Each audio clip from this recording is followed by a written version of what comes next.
Hello friends, good morning सगळ्यांना. स्वागत आहे तुमचं माझ्या यूट्यूब चॅनलवर. तर आज सकाळचे 7 वाजले आणि मी रिव्यूच्या टिफिनची तयारी करते. मी फ्रेश वगैरे झाली आहे आणि टिफिनला बघा आज मी काय देणार आहे तिला. पालक, पनीर, माझ्याकडे मूग संपले होते तर मुगाची डाळ ही म्हणजे हिरव्या छिलट्यावाली काहीतरी बोलता येईल तर ती डाळ आहे. आणि हे पाणी मी म्हणजे रात्रभर डाळ भिजू घातली आहे. हे पाणी मी झाडांना टाकणार आहे, फेकणार नाही आहे. आणि आता याच्यातनं मसाले टाकेल, जिरा टाकेल, याच्यातनं तीळ टाकणार आहे, कस्तुरी मेथी टाकणार आहे थोडीशी आणि सोप टाकणार आहे. सोप टाकणार आहे ते तुम्हाला दाखवते. मूग पनीर पालकचा डोसा. ओके, चला वेळात पुन्हा भेटूया. रिव्यूच्या टिफिनचा डोसा मी अजिबात कडक बनवत नाही. मी त्याला सॉफ्टच ठेवते, स्पॉन्जी डोस्यासारखी. कडक देत नाही तिला. चला तर भेटूया थोड्याच वेळात. त्यासाठी स्पॉन्जी डोसा बनवते आहे.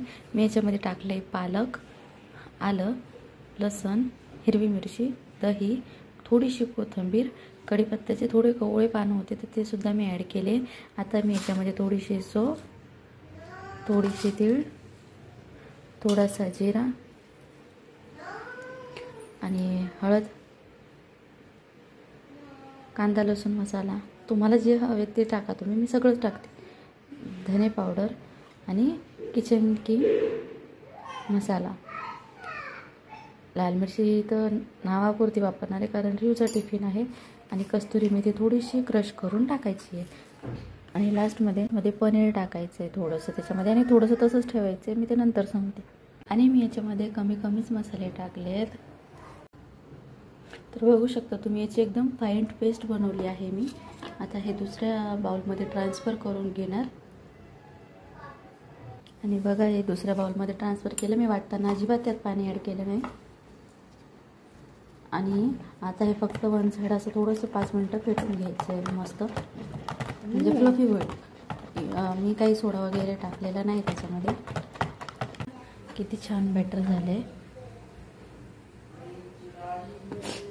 आणि मी याच्यामध्ये वाटताना अजिबात पाणी वापरलं नाही आहे. फक्त नंतर जे भांड्यामध्ये थोडंसं पाणी टाकलं मिक्सरच्या भांड्यामध्ये आणि थोडंसं पाणी हे करून याच्यात टाकलं ॲड केलं. मला सकाळीच थोडंसं सर्दीचा प्रॉब्लेम होतोच त्यामुळे तुम्हाला असा आवाज येत असेल माझा तर प्लीज थोडं ॲडजस्ट करा. आणि रिव्यूचं चहाचा पराठा वगैरे बनवत आहे मी. आणि त्यानंतर मी साध्या तव्यावर हे बॅटर टाकणार. आणि रिव्यूचा टिफिन झाल्यानंतर यांच्या नाश्त्यासाठी मी याच्यामध्ये स्पायसेस ॲड करणार कारण हे जास्त तिखट नाही आहे. त्याच्यामध्ये नंतर मी सगळं ॲड करणार मसाले आणि थोडंसं स्पायसी आणि कडक करून त्यांना नाश्त्याला देणार. दहीसोबत सर्व करणार आहे मी.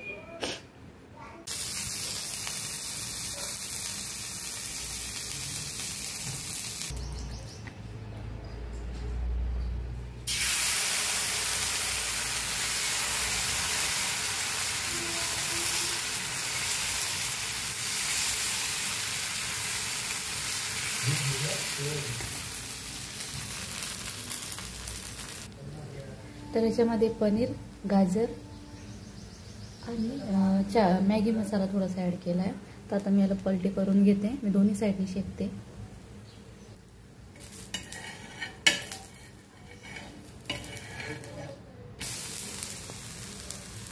एकदम सॉफ्ट बनतो हा.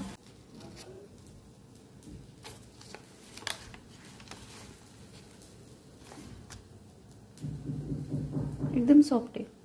आणि मी होममेड बटर यूज करते आणि हे पराठ्यासाठी तूप यूज करते. तूप घरी बनवलं. टिफिन रेडी झाला आहे. रिव्यूला 2 डोसे दिले आहेत. दही दिलं आहे त्यासोबत खायला. रिव्यूचा टिफिन रेडी आहे.